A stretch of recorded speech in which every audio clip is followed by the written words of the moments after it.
The hunger nobody named. There is a particular kind of loneliness that has no good explanation. It doesn't come from being abandoned. It doesn't come from poverty or obvious neglect or a childhood marked by visible suffering. It comes from something quieter, something that hides inside normal, inside fine. Inside, we gave you everything. And the strangest part is this: the loneliness feels worse because of the silence around it. Because when everything looked okay from the outside, there was no language for what was missing on the inside. No permission to grieve something that, on paper, was never lost. So it became a secret, even from yourself. Many people carry this. They grow up in homes where the bills were paid, where dinner wasn't on the table, where school fees were covered, and birthdays were remembered. And still, underneath all of that, there was a quiet ache that never found its name, a reaching for something just beyond the warmth of what was provided. It showed up in small ways. In the way a child would do something: draw a picture, win a small award, fall and scrape a knee, and look up instinctively for a face. Not for a solution, not for praise, exactly.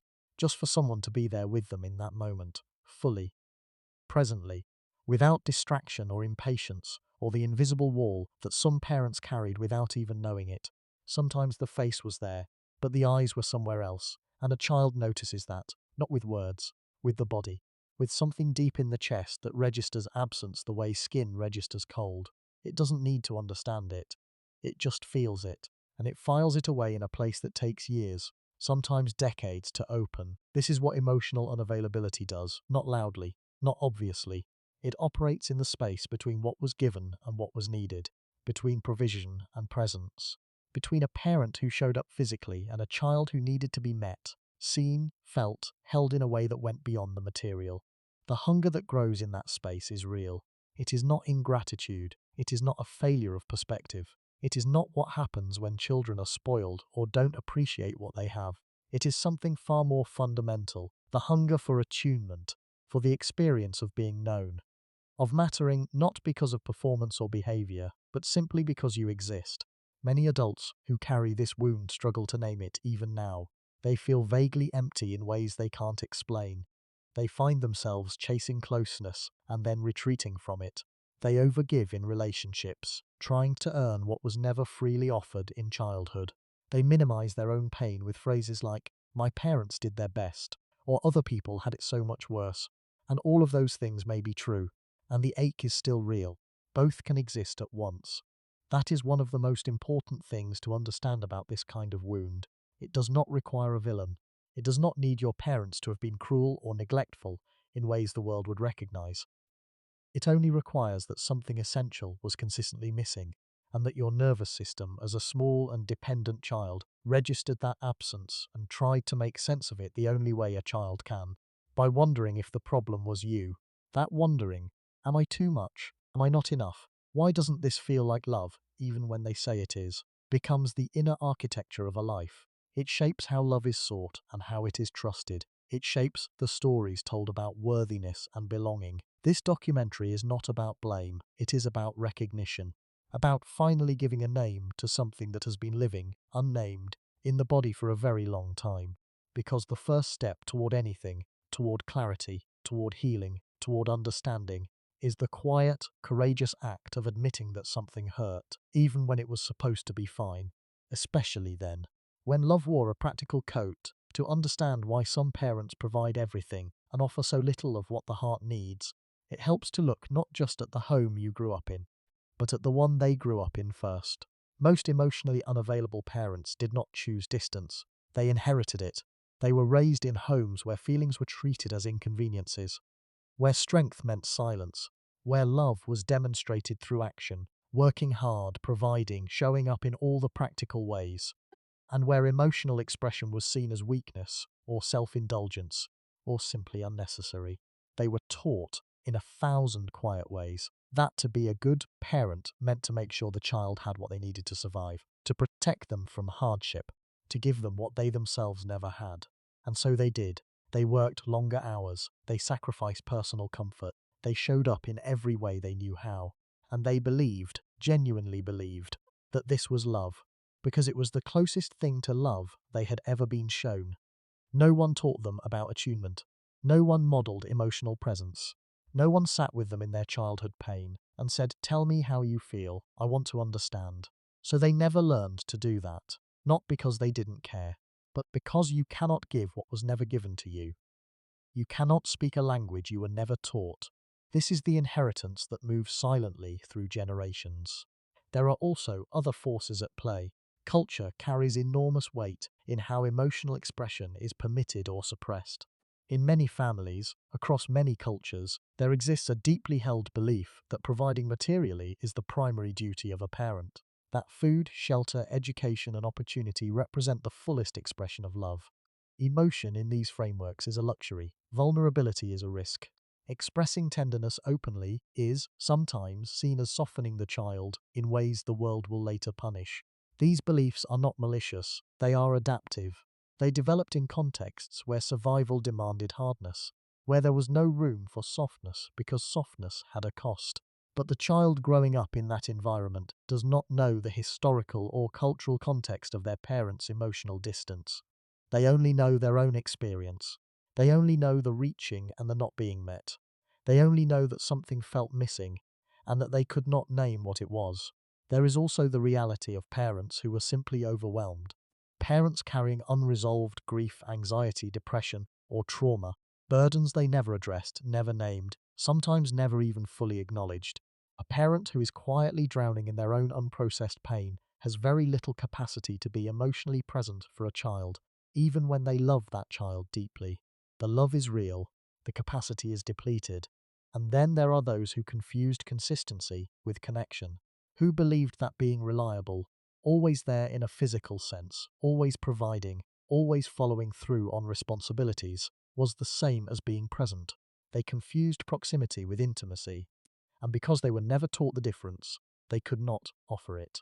The result in all of these cases is a child who receives the practical form of love without its emotional essence.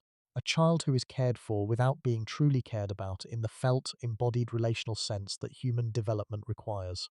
This is not a story of bad parents. It is a story of incomplete ones. Parents who were doing the best they could inside the emotional vocabulary they were given, which was often very small, very limited, and shaped by their own unseen wounds. Understanding this does not erase the impact. It does not make the hunger disappear, but it begins to loosen the knot of confusion.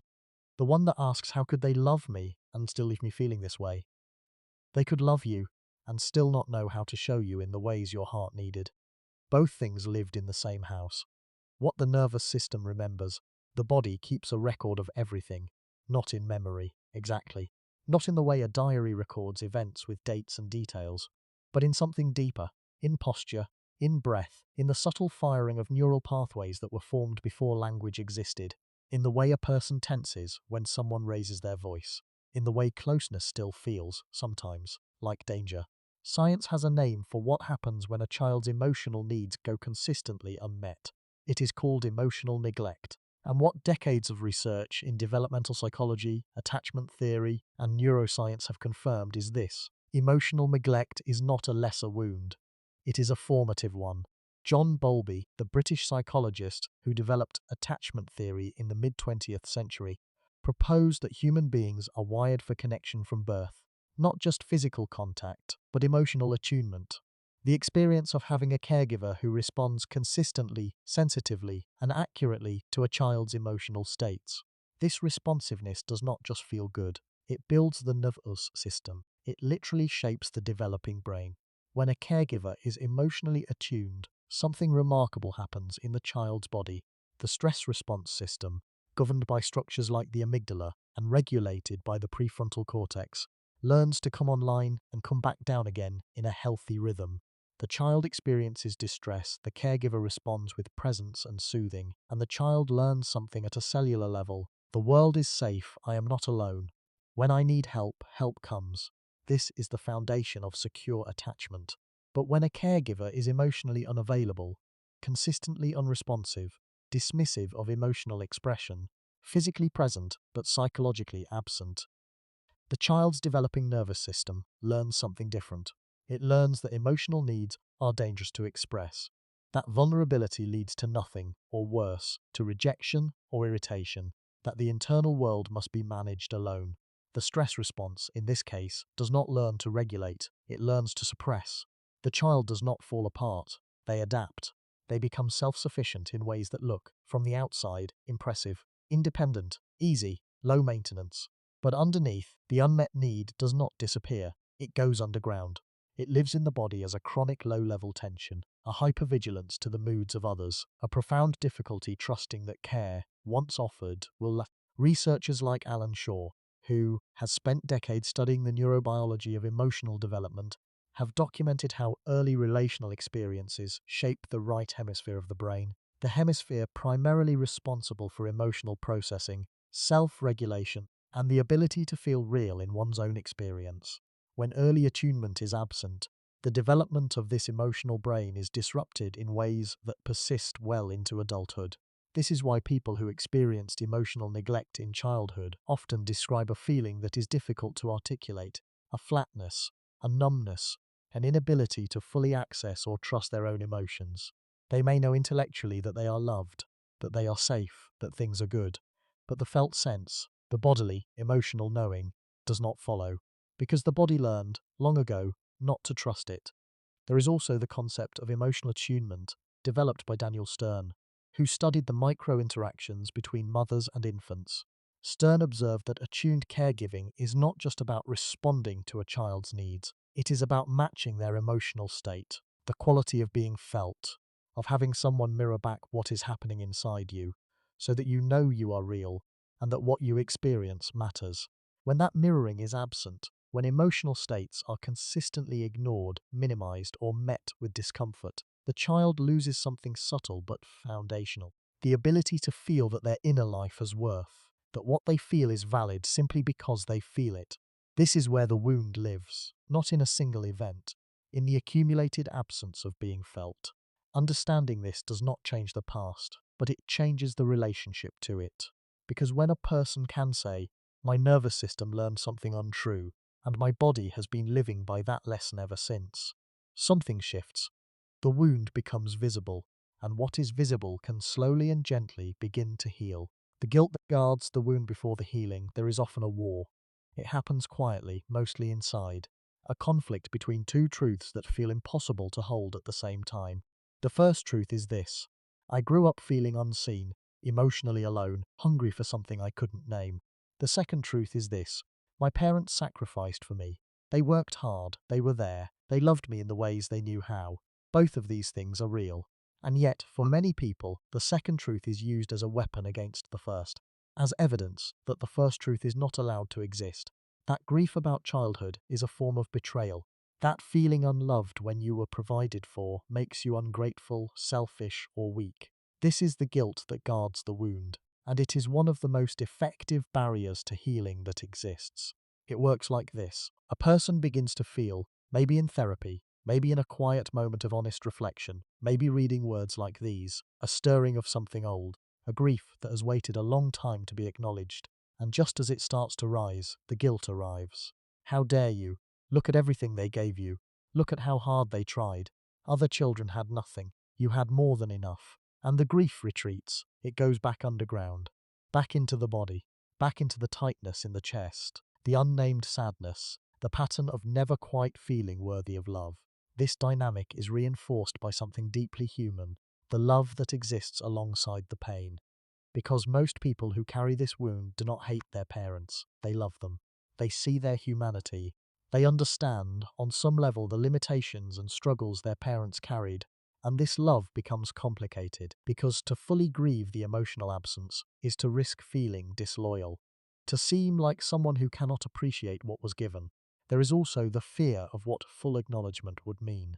If a person truly admits that something essential was missing, that they were emotionally neglected in a real and consequential way, then they must also reckon with the scale of what that cost them, the relationships they've struggled in, the self-worth they've spent years trying to construct from nothing, the loneliness they've normalized, the ways they've quietly, persistently searched for someone to finally make them feel seen. That is a heavy reckoning, and so the guilt performs a function.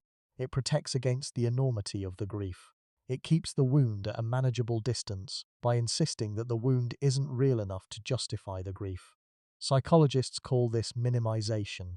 the process by which a person diminishes their own experience to make it more socially acceptable, more tolerable, less threatening to the people they love. It wasn't that bad. They did their best. I shouldn't complain. These phrases become psychological armor, worn so long they start to feel like wisdom when really they are avoidance. There is also a particular confusion that lives in these families, because the provision was real, the sacrifice was real, the parents' version of love was real, even if it was incomplete, and a child who grows up receiving real love in one form, practical, consistent, responsible, but missing it in another, emotional, relational, felt, is left with a profound confusion about what love even is. They may grow into adults who accept provision as a substitute for connection, who stay in relationships where they are cared for materially but feel entirely alone, because that is the template, because some part of them believes, at a level beneath conscious thought, that this is what love looks like, that asking for more is asking for too much. This is the cost of the unexamined wound. Not the pain itself, but the way the pain, unacknowledged, shapes every room a person walks into, every relationship they build, every moment they reach for closeness and find themselves, somehow, back in the same quiet hunger. The guilt is not the enemy. It is a sign of love, a sign of loyalty to people who mattered. But loyalty does not require silence. And love, real love, even for imperfect parents, can coexist with honest grief. The wound deserves a witness, even if that witness is only yourself. The moment the mirror cracks there is rarely a single moment. More often, it is a slow accumulation, a conversation that hits differently than expected, a therapist who reflects something back and the reflection lands too precisely to dismiss. A pattern noticed, again, in a relationship, in a reaction, in the automatic shrinking that happens when someone gets too close. Something cracks open, not loudly, not all at once, but enough to see. This is the turning point that many people describe, not as an explosion of revelation, but as a quiet, almost reluctant clarity. A moment when the story that was told for years, "I had a fine childhood, my parents did their best, I don't have trauma," begins to feel insufficient. Not false, exactly, but incomplete, like a map that shows the roads but leaves out the terrain. And seeing more of the terrain is both relief and grief at once. The relief is in the recognition, in finally understanding why certain things have always been hard, why intimacy has felt simultaneously necessary and threatening, why being truly seen by another person produces a panic that seems disproportionate to the moment, why the hunger, that old unnamed hunger, has followed through every relationship, every achievement, every version of a life carefully constructed to look okay. When a person sees the connection between the emotional absence of childhood and the patterns of their adult life, something loosens. The self-blame that has quietly operated in the background, the sense of being fundamentally flawed, broken, too much, not enough, starts to look different. It starts to look like a conclusion that was drawn by a small child with limited information. Not the truth, a theory, a survival strategy, and survival strategies can be revised.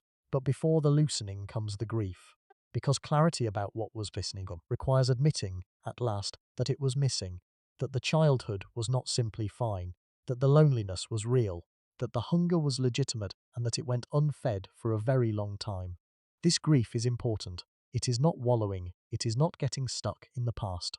It is the psyche finally completing something that was interrupted, finally allowing the child inside to be seen, to be sad, to say this mattered and it hurt, without immediately being silenced by guilt or minimization or the need to protect others. Psychologist Lindsay Gibson, who has written extensively on emotionally immature parents, describes this recognition as one of the most significant steps in adult healing from childhood emotional neglect. Not because awareness alone heals, but because without it, healing has nowhere to begin. The wound cannot be tended if it is never acknowledged as a wound. There is also something that happens in this moment of clarity around the parents themselves. They begin to be seen, perhaps for the first time, as fully human, flawed, limited, shaped by their own unmet needs and unseen wounds.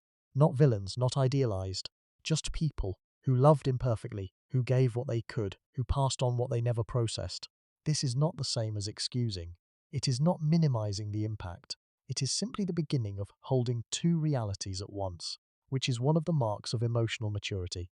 They were limited, and it still cost you something real. Both of these things deserve to be honored. The mirror cracks when the performance of okayness becomes too exhausting to maintain, when the self that was constructed to make the wound manageable begins to feel like a costume rather than a skin, when a person realizes, in some quiet and irreversible way, that they have been carrying something alone for a very long time and that they are tired. That tiredness is not weakness, it is readiness. It is the body and soul saying, I have held this long enough in silence. I am ready now to look at it clearly. Not to punish anyone, not to rewrite the past, but to finally, honestly, know what happened, and to begin the slow, tender work of not letting it write the future in the same ink. The crack in the mirror is where the light begins to come in. Not flooding, not suddenly, but enough. Enough to begin. Learning to receive what was never given. Healing from emotional neglect is not a linear path. It does not move from wound to wholeness in clean, numbered steps. It moves the way a river moves, sometimes fast, sometimes barely at all, sometimes circling back on itself in ways that can feel like failure, but are in fact the natural rhythm of going deep. And it begins almost always with an act of profound and uncomfortable generosity directed inward.